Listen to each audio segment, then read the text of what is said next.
My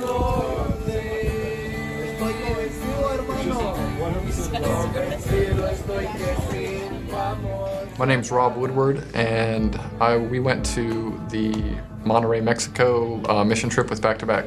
Felt like it was a very strategic ministry where you really come in and in a short time you're actually doing some things to make a long-term difference. They give you the trauma-competent care to understand where people are coming from and how to act, how not to act, and all that, and coming back. And so just to share how well this ministry operated and used that as a tool to share the gospel was important. For me, it was a week of reflection. It was a humbling week, a week that I left with God's grace in ways that I never really thought I would. It was a big impact on my two sons.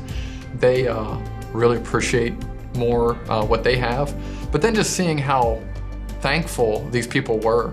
And it's almost like the more you have, the less thankful you are. And we have so much. So many people in America have so much, but we have so little faith.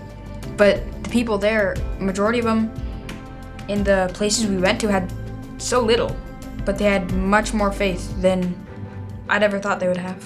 We were part of a larger group. It wasn't just us. And so we could sing while we were moving messy wood with nails in it and helping to clean a space for the kids that live there. And it almost became like a Disney film, like Whistle While You Work.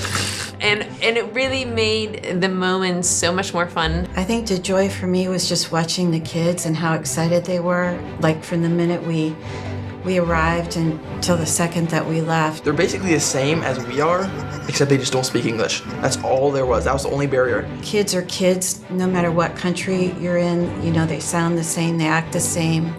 We were with a little girl that reminded me just exactly of our 4-year-old granddaughter. My wife and I just recently retired, so the eye-opener for me was the opportunity that we have now to serve in ways that we've never really either had the opportunity to do because of the time element or just the spiritual serving opportunity. Partly from how they included us so much and how they wanted us to be with their community and everything. Not that they were forced to, or not that we showed up and they were like, oh, well, they're helping us, so might as well.